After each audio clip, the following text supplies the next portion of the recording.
I'm Dan Drake. This is Front Up on Geno TV and Channel 99. With us is Tom Rafter, the airport manager. Tom, welcome. Thank you. We're here particularly to talk about parking at the airport because there have been some changes. Yes, there have. Why? Well, primarily the previous system was very inefficient, to say the least. It was very time consuming for repairs and also to modify some of the rate structure. And also the tokens disappeared, right? Yes, it was a very costly operation. Those tokens cost what, $6, $7 a piece? Correct, and we were going through 500 or more a month. So That's I know. Well, you wonder what people do with them. Take them to Las Vegas or something. Anyway, so what's new and different? the new system is basically an open system. There are no longer any gates, no entrance gates, no exit gates. So as you enter, you'll just park in a parking space. Start with the bottom. The lots have been separated. The front lot essentially is a little bit higher rate. The back lot is a more economy rate. The first 3 hours are still free parking. So if you come into the parking lot and you coming to pick somebody up or drop somebody off or go to lunch at the restaurant, there's a 3-hour grace period. You don't have to do anything. You don't have to visit the system. You just simply leave your car, go do your business, and come back, and you can exit freely. The terminal's down here, right? Correct. So this is the front lot, and this is the back lot. Yes, the larger portion is the back And lot. the part that's encased in a yellow line is the That's essentially like a short term. short-term or premium. Yes, premium parking. All right. Before we get to the rates, let's talk about the rules.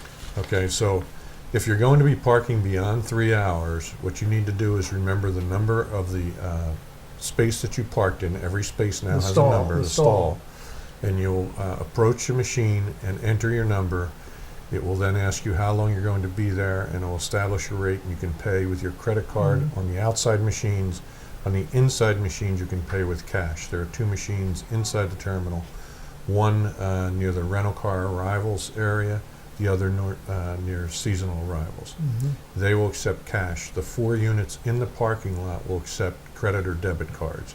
You can also pay through an app. That there are signs throughout the lot where you can get the app to pay in advance or whatever. It will also allow you, if you wanted to notify you when you're running low. So if you go off island for a couple of days and you get stuck off island, it'll send you a text and tell you that you're running low, and ask you, do you want to add to the amount that you put in. What about the rates? Have the rates changed? The rates have been changed. The overnight has dropped down. Previously it was $20. I believe now it is $10. And that's for the back lot. If you're in the front lot, it's $20. Between 3 and 8 hours for the front lot, it's $6. And if you're in the front lot, that's $12. The monthly rates are also $200 or $400. And the 6-month fee is $875 and an annual fee of $1,500. So one of the things this is designed to do, I gather, is to encourage longer-term parking by contractors and others who leave their trucks somewhere overnight. Exactly. As well as not penalizing folks who have to go away for a day or two. It's dropping down the overall overnight rate. Has the airport put in the wintertime discount program that it had before? It we'll be looking at that, and it will be instituted later on in the season. Yeah. Okay. So how is this went into effect about a week ago, right? Just last week it went into effect live. There's going to be a transition period where we're trying to get folks acclimated to it and accustomed to how it's working. So there may be, there'll be warnings posted for people if they're in violation, but not immediate violations. How's it been received from what you can gather? From what I hear, there's been minor, minimal issues, if you will. We had one individual had a concern or complaint about the app. I guess they paid in advance and they didn't need to because they were only there less than 3 hours. But again, the other big change is that we have a company operating it for us now. Republic Parking, who's the largest airport parking operator in the country. And they're very flexible. They'll work with people, you know, they'll be glad to refund if there is an issue or something like that too. And they have somebody available on site, right? They or do. during the certain times of the day. Yes, they have an office that is located in the rental car area of the terminal, and their manager has hours. It's not a full-time operation, but he's there and has a presence, and there's a phone number that you can contact them, or you can contact the local manager or their main command center, hotline, essentially. so to Yes. speak, yeah. So far it's been generally well received, perhaps except for some confusion about how it works. Yes, I think it's just a transitional period, but again, I think it's a very welcoming change because there's no gates. You can just drive in, you can park, you can go about your business. Again, if you're 3 hours or less, it's very, very convenient. You no longer have to wait for a gate, which previously was inoperable many times. So it should be a lot more customer friendly. Good. Well, we'll see how it works out, and hopefully it works both from the customer's standpoint and the revenue standpoint. Well, in this system, it's a digital system called Loop 2. It's in use all over the country. I've used it in California, I've used it in New Jersey. A number of folks I know have used it up in Boston, so it's a very, very popular system too. Good. What else is going on at the airport? Well, it's summertime as usual. We have quite a bit of seasonal traffic, as well as our corporate aviation. A lot of things happening there in terms of just keeping us busy. We are finalizing the installation of our new flight information display screens this week. We will then be putting in a new public address system in the fall. Unfortunately, that was supposed to be part of this project, but there were some issues with getting a subcontractor for the electrical portion of that, so the PA system's been delayed. We'll also be reconstructing some apron area on the commercial side this fall, so that'll be a big help. And we're working to finalize our electrical vault, which controls all the airfield electrical lighting control systems and things. Actually, on the ramp paving, though, we have to go back to special town meeting first, don't we? Well, we will for an additional appropriation, yes. Right. But because it's 95% grant funded, it should not be an issue. So, how is traffic? Traffic is the commercial passenger enplanements are about level. We received FAA's numbers about 125,000 last year, so that's about level. We're starting to see it slightly creep up again. Retrix is up to 8 flights a day now to Hyannis. So it'll be very telling when we see what the seasonal numbers are. It appears that we're going to see a bit of an increase in the commercial traffic for the season. JetBlue now has 7 flights a day, 4 days a week. So that's a pretty significant jump. So it should be a good summer. The number of JetBlue flights is helpful to the airport, except when it's foggy, bad weather, right? It's helpful. I just wish they would try to schedule a little more buffer time in between, because there are very close turnaround times, and if there's weather delays or mechanicals, it becomes very challenging. We have met with our tenants, and we're looking at some alternatives for next season to hopefully help with some of the congestion in the building. As anybody that's flown out knows, the hold room can get very crowded at times, so we're looking at some interim and some long-term solutions for that.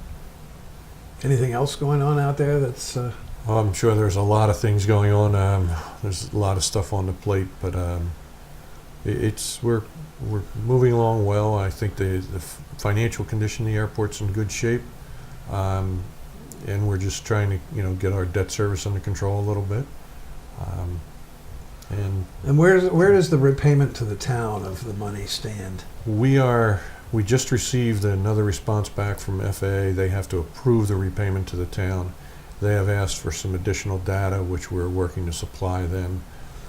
The challenge is that there's a 6-year look back that is only eligible. So anything beyond the 6 years is not eligible. Where the money was spent more than 6 years when it was incurred, yes. Yeah, when the expense was incurred, right. So we're providing the FAA with some additional data, working with town finance department to gather that data and provide that back to them.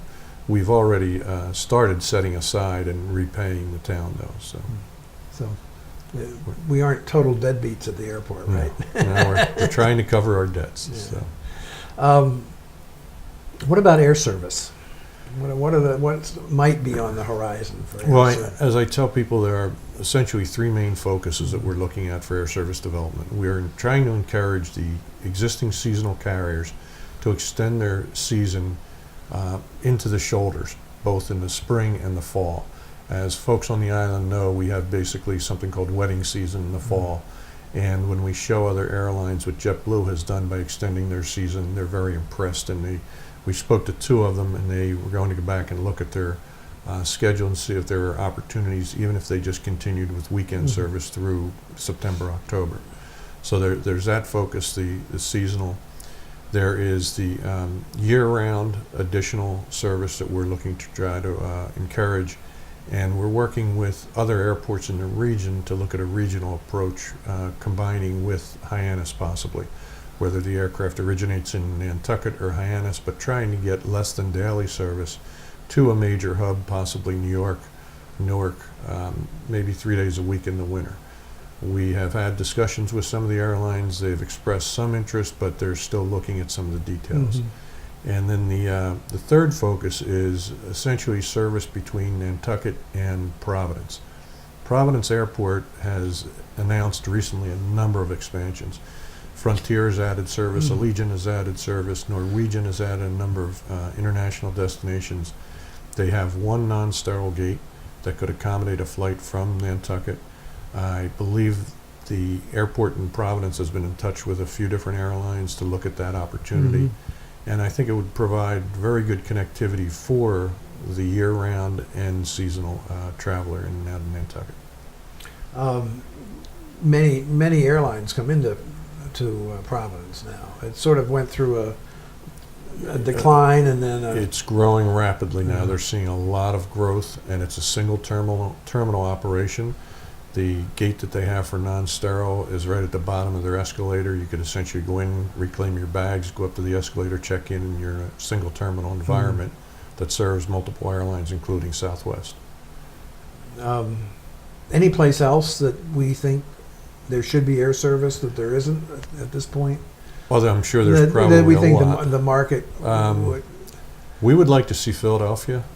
We've been trying to encourage American to look at the information. Philadelphia's a hub for them. Yes, it's both domestic and international hub for them, so it'd be great connectivity for everyone. They have said to us that they think intuitively it works, but they need to prove it out through empirical data, which that's a very difficult thing for our market. Gathering that empirical data is very challenging because of the type of market that we have. Many times if you're flying a Cape Air to Boston and beyond, that may come up as two itineraries. So the only data that the airline sees is the flight between Nantucket and Boston. They don't pick up the beyond market. We also, unless they book it, right, which JetBlue does. Correct. But we also have a lot of leakage through the boat. People will take the boat over to the mainland and then ground transportation to Boston or Providence. So we have to try to recapture those numbers and determine what they are. But their numbers. I met with 6 airlines about 2 months ago at what we call a speed dating for airlines. About 20, you get 20 minutes with each airline, and some of them were very surprised at our numbers. They thought system-wide that things were down and dropping, and then when they looked at the Nantucket pre-bookings for the season, they were very surprised that we had double-digit increases. So. It really is a game that has to be based on observation and data, not just guesses. Well, it is, and it's critical because they have a very, very expensive asset that they have to place in a proper position to get the return on investment. And we're essentially competing with every community in the country. There's a number of problems with the industry. The biggest is pilot shortage, which has resulted in a number of small communities losing service altogether, and a lot of them seeing significant reductions. And that's why our service to Providence was cut out, right? That's one of the reasons, yes. And one of the fixes that the airlines have done is to upgauge the airplane, use larger aircraft to accommodate the same number or larger numbers of passengers with this, shrinking resources that they have. We've seen American upgauge to an E-170, which is a larger jet that comes in here now. They hold about 75 people. Yes, yeah. So there's a lot of industry challenges that are affecting small communities like ourselves, and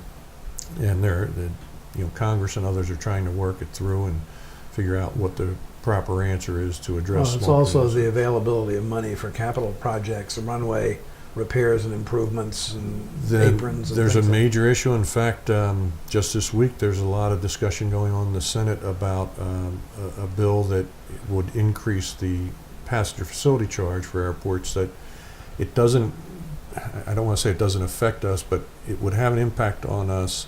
We would not look necessarily to increase our passenger facility charge, but those large airports that do would have to give up their funding that comes from the source where we gain our funding. So we could see a potential increase in funds Interesting. available on a national level. I can't believe that's going to happen, but it would be Well, interesting if it did. it's actually getting a little Is this momentum. healthcare for small airports? Kind of, yeah. But no, the appropriations group in Washington is looking at that as we speak, basically. So there's possible hope for that. So Good. Well, it sounds like things are chugging along. It is, and I'll tell you, we're very fortunate. When I look at some of the other airports in the region, Nantucket has tremendous service, and again, some of that helps because we're 30 miles out to sea, but Well, it's it's still also very- true on the general aviation side. We have tremendous Absolutely. patronage there, too. And it's because of the asset of the island. I mean, we have so many accolades coming at us from all different sources that, the word's out there and people want to come to Nantucket. And So when that's they good. come to the airport, they get treated well, unless it's a foggy day in the commercial hold room. We do our best, yeah. Good. All right, Tom, thank you so much. Good Thank luck you. to you. Thanks a lot.